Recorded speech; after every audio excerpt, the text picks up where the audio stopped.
Alright guys, this is David, Corbin's podcast. We're going to talk about sports, and sorry about the echoey mic, so what do we think about UConn versus Duke, the UConn buzzer beater? What do we think about I think that Caden Boozer should work at McDonald's, and he is a bum. Yes. No IQ, because they could have held the ball and won the basketball game, but I mean, he has so low basketball IQ that he didn't. I mean, you couldn't necessarily hold the ball because, they were only up by 1. I think they were up by 2, and, if they got fouled and they missed both of the shots, then they would have still won. So, but you can't. It's really Caden Boozer's fault, but we also got to blame the defense a little bit. Yeah, and two, I got Arizona winning it all. Yeah, same. I had them winning it all from the start because they've been a good team overall over the past couple of years. But same as Michigan. I don't remember the last time they were in the bracket. I mean, all the teams in the Final Four are really good at basketball. Yeah, and Michigan's definitely a good basketball team, but Arizona is better, I think, in my opinion. Yeah, and Duke was actually the most picked champion in all of the brackets, but Michigan has the best odds. But it's called Cinderella's, so yeah. Yeah, definitely Arizona, because they have a lot of young talent, they got senior, they got a lot of talent, and I definitely think they can beat Michigan. Yeah. And then Illinois versus UConn, who we got winning? I want Illinois to win, but I think UConn is probably going to win. I don't know, that's a good match. No matter who wins, there will be one seed in the final two, unlike the last couple of years where it's just been one seed. It would be fun to watch Illinois beat UConn, go to the national championship, and then beat whoever's in the national championship. That would be fun to watch.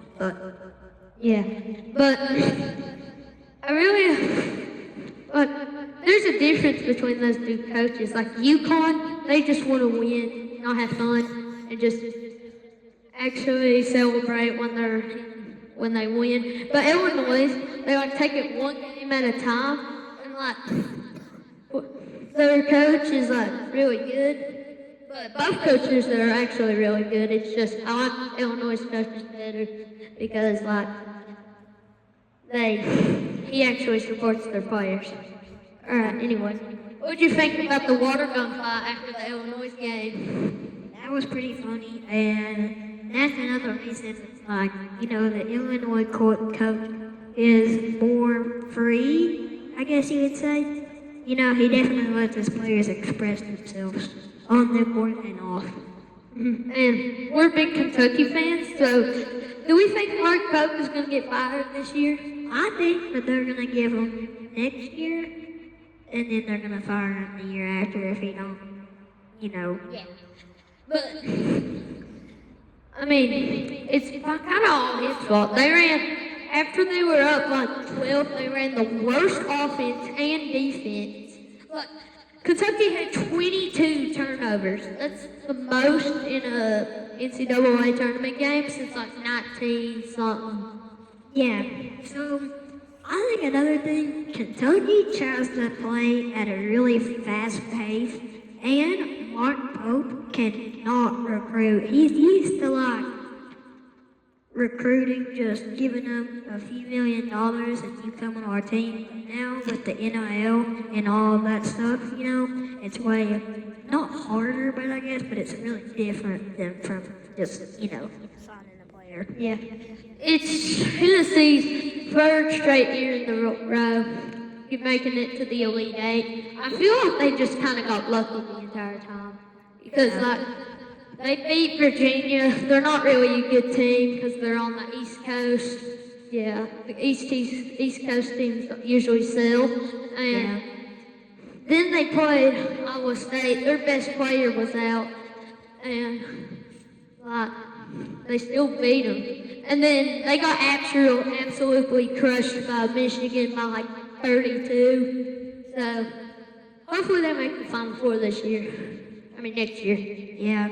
Also, do you want to talk about how you think the Dodgers are going to go on or what?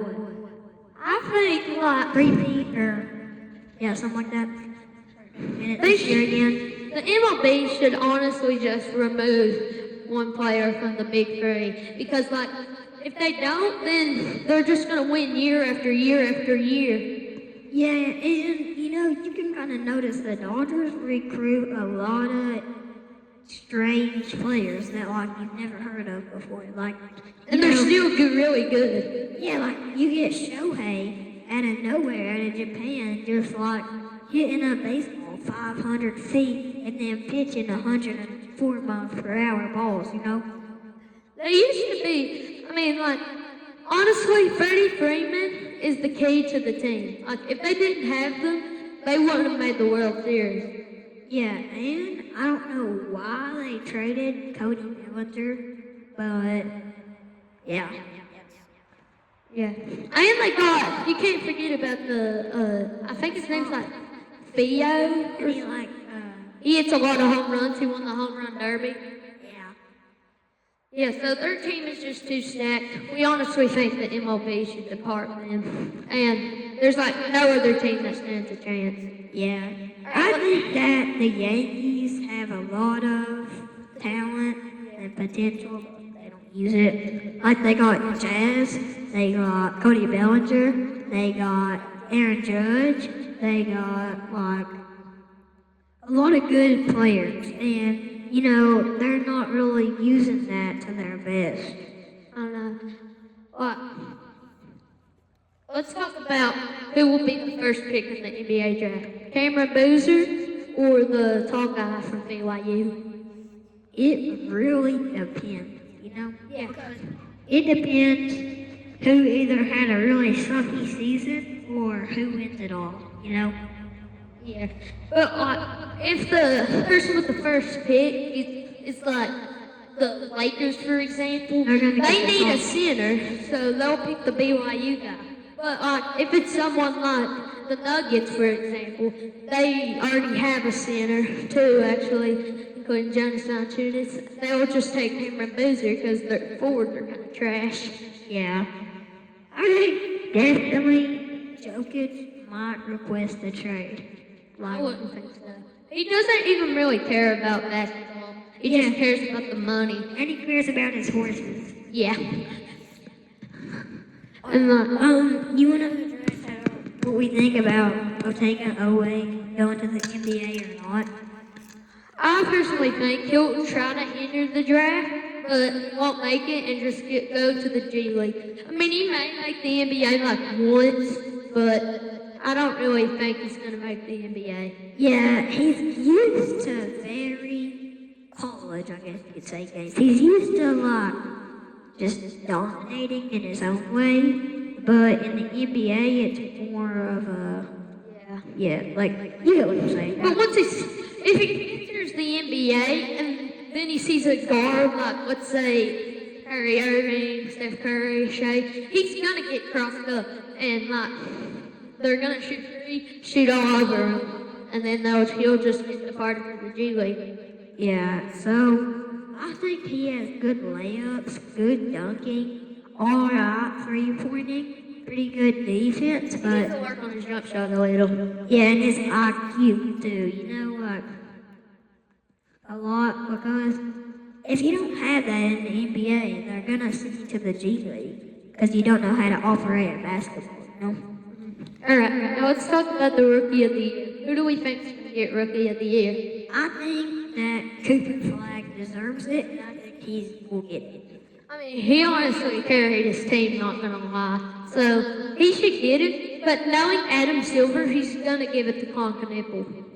Yeah, definitely. I think Kyrie would be good if he Actually tried. Yeah, but he don't try, And I think it's just because he's getting a little older and he can't perform as good. He's still pretty good, though, Yeah. And, what else should we talk about?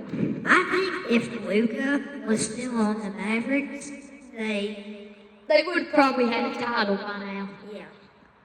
They probably would have made like the Western Conference. Like, imagine Cooper Flag, Luka, and Kyrie.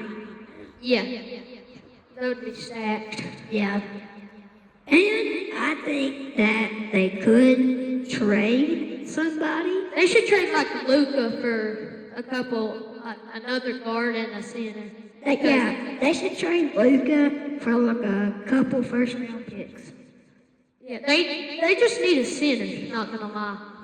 Yeah, because they got LeBron at power forward. They could work around Austin Reeves. They could put him at point guard, shooting guard. They need a guard and they need a center, like you said. Yeah, because if you trade Luka, then who else is gonna be a guard? yeah. So, like, definitely that, and I think LeBron should retire. Yeah, this guy's getting too old. He's becoming less and less popular. The refs have hated him more and more. And he's probably just gonna play with Bryce when he enters the draft. And he's gonna get picked because of LeBron.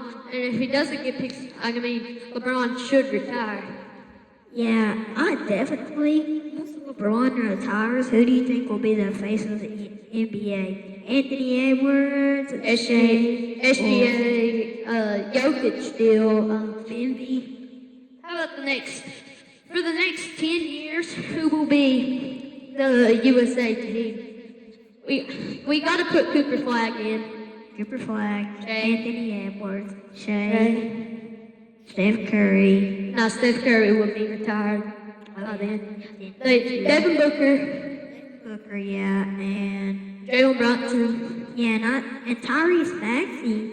Yeah, we should put Tyrese Maxey in there. Bam Adebayo, Donovan Mitchell, Jalen Brunson. People say that Bam is better than Kobe.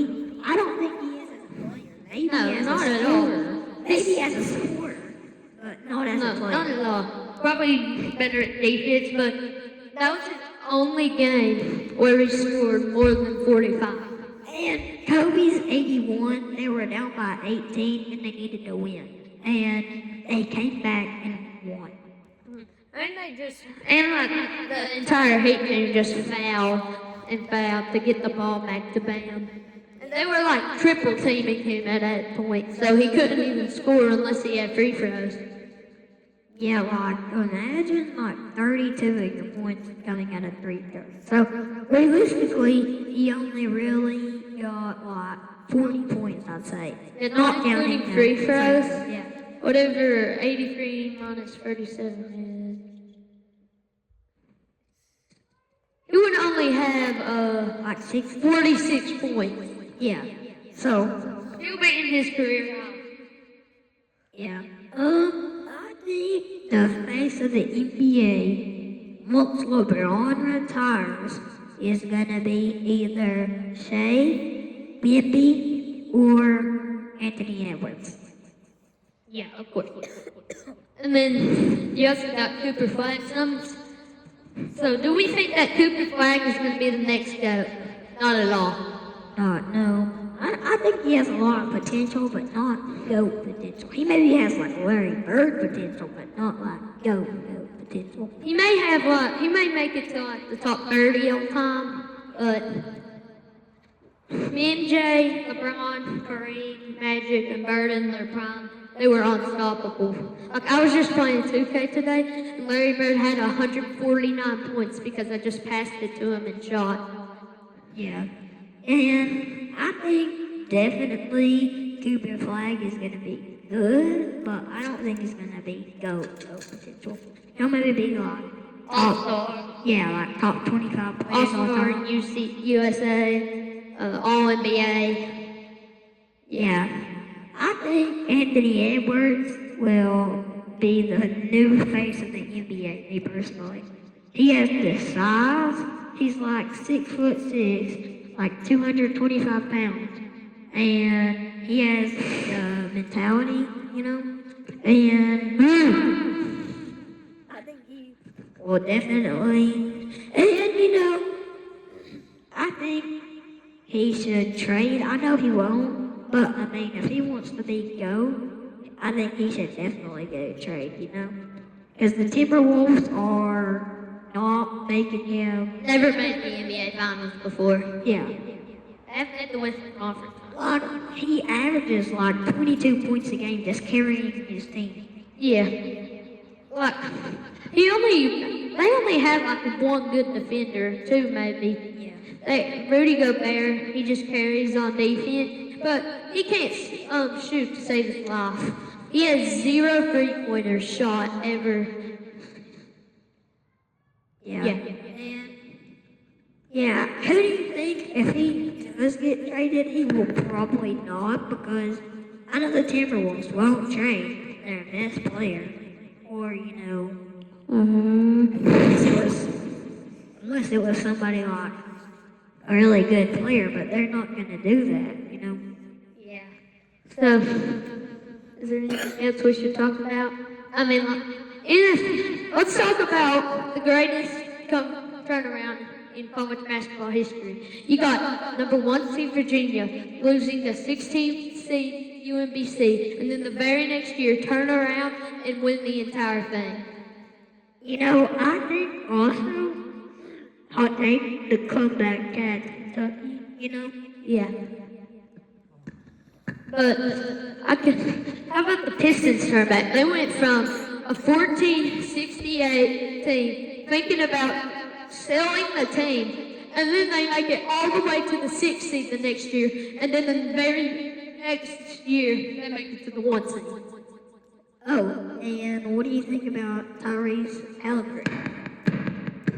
Okay, so I feel like the Pacers should just watch highlights of Tyrese Halliburton until he's better again, because they're not going to win a game unless they're playing like the Wizards.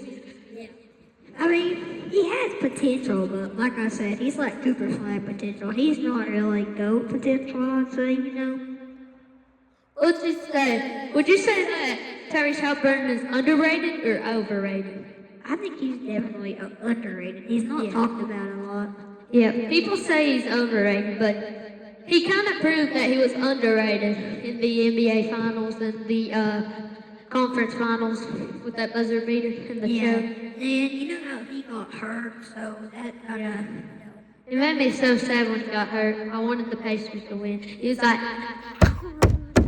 He knew his team was screwed as soon as he tore his Achilles. Or was it his hamstring? I forgot. I think it was his hamstring, but I might be wrong. Yeah.